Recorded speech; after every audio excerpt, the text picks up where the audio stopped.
The Orange Zone, sponsored by Apex Entertainment. Welcome back to another episode of the Orange Zone podcast. I'm Ashley Wenskoski, joined today by Rachel Culver. I have a disclaimer for you guys. It is Saturday. We just need to be upfront about that. It is the day after Syracuse topped Colgate 66-24 inside the Dome. But you know what? It was a late night. Everybody got out of there kind of late. It was a late night experience at the JMA Wireless Dome. A win, nonetheless. But we thought we'd give you all a little more time to chat on Saturday afternoon here, really get into some things, dive into what Syracuse did well, dive into what we are looking to see kind of get cleaned up. Right, this is obviously the really only get-right game that I think Syracuse has on the schedule this season. They win it 66-24. They pretty much control both lines of scrimmage the entire game. This game is in Syracuse's grasp the entire way through. So I think that allowed Fran Brown and the staff to get a little creative. We saw some things we didn't expect to see, and we are going to touch on all of that. So hi, Rachel. Thanks for joining us. Hi, happy to be here. Always a pleasure to sit at the Orange Zone table. Happy to have you. So let's start off with the offense, right? 66 points. You obviously don't just stumble across that by accident. A career night for Steve Angeli. He's responsible for 6 touchdowns, one of which was rushing. So he passed for 5. That mark tied Jim Brown and Eric Dungy for the second most in a game at Syracuse ever. So really a record-setting night. There were some other guys who had 5 passing touchdowns in a night, Kyle McCord among them.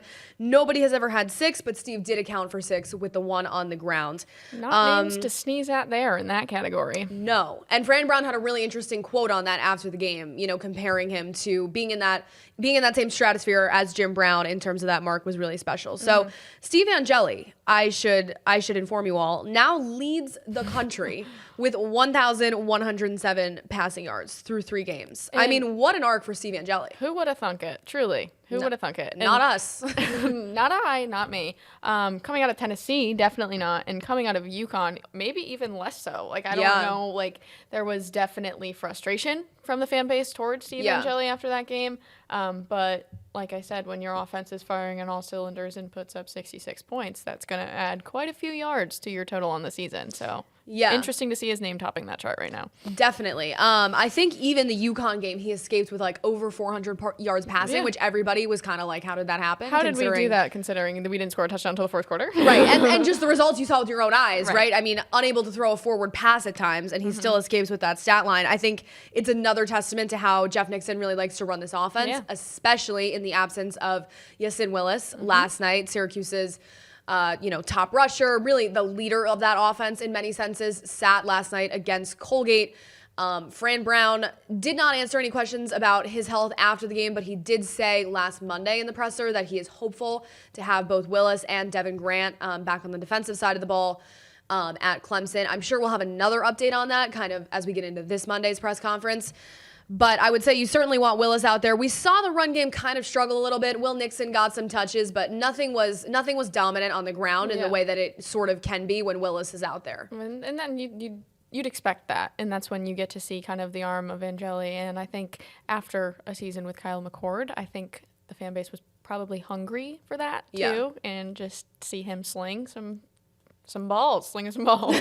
Steve slinged it yesterday. So Will Nixon did run for one on the ground, by the way. We're going to give credit to where credit is due. But Daryl Gill, I mean, in terms of receivers, this was like Daryl Gill's coming out game. We've seen flashes. We saw flashes last year. But when you had guys like Meeks and Pena out there, it really wasn't Daryl Gill's moment to shine.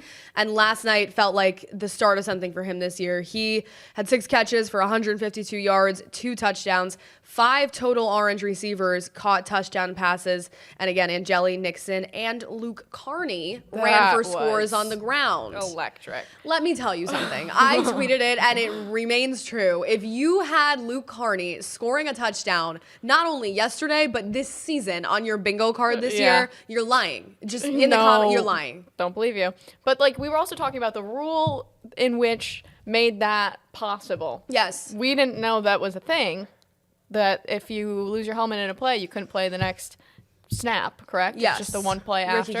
Ricky Collins losing his helmet there and giving a window for that to happen. But what a storyline for him. I mean, those are good numbers. Yeah, and Angeli said after the game, somebody asked him about the Carney touchdown, and he was kind of like, yeah, I said to him, how funny, like 1 in and 1 out, 1 play, 1 score. That doesn't happen to you often, buddy. Not a bad day at the office. So also interesting to kind of see Carney appear to be the third choice at quarterback out there. Obviously, there's a bunch of guys in that room, but Jakari Williams has really been, I would say, at the front of that line. Even last season, you felt like if Kyle McCord went out, there was a shot you were seeing Jakari Williams, and now he appears to have really fallen down that list, especially with Collins, with Carney. I mean, imagine being Luke Carney in that situation, though, where it's like you're not expecting to touch the field in that game, and then it just becomes, okay, here we go. And great day for Luke Carney. How do you, even... Things couldn't have gone any better, literally. But Williams, it'll be interesting to see what Jakari, what he does this offseason, if he portals, if he does not. Another thing I want to point out is that we said it, they spread the wealth on offense. 5 different receivers caught touchdown passes. One of those was CBA product, Darian Williams, the true freshman, got out there, got some touches. He was actually the second leading receiver in that game for Syracuse. When I was going through the box score today, I noticed that behind Gill. He had I think 6 catches for 72 yards and that touchdown. I mean, just awesome to see. You don't see Fran Brown smile on the sidelines often, but he had a smile on his face when Williams caught the TD. And it definitely means something for this community, something different than seeing, I mean, obviously any wide receiver succeeding means a lot, but to have it be a hometown kid. I actually went to the CBA game today, and he was in attendance at that game. Ooh, I love that. So he got off having his first career touches on a college field and went right back home to watch his former teammates play and talk to coach about that a little bit. And he was like, that's the dream, right? You coach these kids, you want the best for them, and then you see them achieve that. And he also spoke a little bit about just what Fran Brown's doing to the program at Syracuse and what it means to have that so close by for these high school kids to kind of aspire to. So very interesting and very happy to see that happen yesterday. Yeah, and Fran talked last night too. He gave a good answer on somebody asked him, what does it mean to have Williams scoring out there, but also Dante Bacchie saw the field. Matthew Hahn is an offensive lineman. There was 3 freshmen coming in from CBA, also a CNS freshman this year, and he said it's really it was a Fran Brown classic. It was a classic one-liner. It was like, why would you leave? You can, play for me on Friday, play for me on Saturday, go to church with your family on Sunday if you're into those things, and then come back for study hall on Sunday night and keep it all at home here. And so interesting with Fran because it's either the one-liner or it's an entire storyline circling around. It was a one-liner that did take 45 seconds to tell, but it was one of his classic 45-second one-liners. Anyways, moving on from that, a lot of things to feel good about offensively. I mean, I think you anticipated that coming into this game, right? There was just no way that Colgate was really going to stop anything that Syracuse wanted to do. I think you're worried about the ground game if Willis doesn't come back. I think right now you just hang your hat on hoping that we see him against Clemson. Sounds like that can just be some minor bumps and bruises kind of coming off of that UConn game, so we're certainly hoping for that. I do think, this is me speculating, but I do think Willis is more beat up than actually injured, and they kind of figured that they could win the game without him. Let's discuss Demetrius Samuel Jr., the 17-year-old. We've been talking about him all year. What couldn't he do last night? He played both sides of the ball for the first time this season. We saw him on offense, lined up as a receiver. He finished the game with 5 tackles, 3 pass breakups, a interception that saved a touchdown, and a 10-yard catch from Angeli, and a punt return. I mean, he offense, defense, special teams, he's your guy. Sometimes it's all just firing. And when that's the case, and especially when you're a 17-year-old on the biggest stage of your life, we're going to welcome that. We are. Even in the first half, there was a ton of, firsts that were achieved, right? We've been saying that this whole time, but a lot of guys in this game that we have not seen so far. Samuel gets his first college catch, his first punt return, his first interception. Jamie Tremble was responsible for the lone sack of the night against the Colgate quarterback. Fran Brown was fired up about that post-game. He said that, honestly, I think we're going to be seeing Tremble a lot more at linebacker than we are at tight end this year. He said, and I quote, I think he could be a first-round NFL draft pick at linebacker. That's high praise. Yeah. That's not something you say lightly. No. And then Jalen Hornsby, another receiver I forgot to mention, got his first touchdown as well. So a lot of firsts, obviously another first for Luke Carney. The Syracuse defense, let's just talk about that for a second, because this is where people are unhappy, and I understand why. They did have 3 takeaways, so that's a positive, because you want to see them get aggressive in that way, right? You want to get to the quarterback, get aggressive, take the ball away. I wouldn't say they got to the quarterback aside from Tremble, and that's definitely an area of concern, that pass rush really seemingly still absent. No offense to our friends Colgate, but if you can't get to the Colgate quarterback, who are you getting to? However, Brahim Long had an interception, and Jahid Lassane, I believe it is, had recovered a fumble punt attempt that then led to a touchdown as well.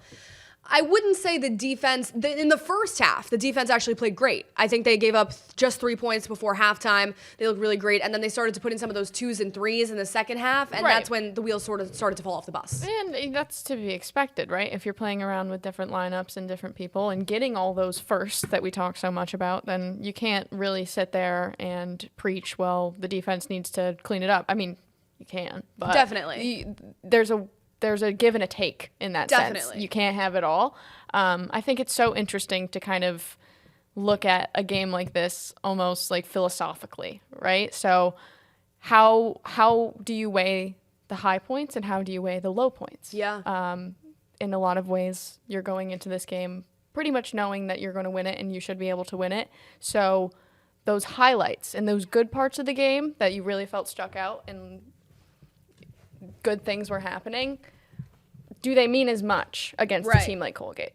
And the low points, do they mean more? Are they more concerning because it's a team like Colgate? So it's all dependent on how you look at it, but it's kind of a scratch game in a lot of ways. Yeah. So no, I think that's a really good way to think about it, right? You don't know if some of the stuff you saw on both sides of the ball is because you're playing Colgate or because that's what we've grown into and that's what we are. I don't think you can dispute that the defense, when you get into some of those 2s and 3s, is a little bit scary. And that's something that, injuries happen throughout the course of a season. We haven't even seen the 1s play up to the standard that anybody wants them to, right? I think there's some stuff that needs to be worked out coverage-wise, blitzing, getting to the quarterback, all that stuff still feels like it needs to be put together better, especially as we head into conference play. And of course, Clemson next week. So unless you have any other big moments to point out from this Syracuse game, let's talk about next up. The Clemson Tigers, folks, after the results of today's game, are 1-2 heading into this game.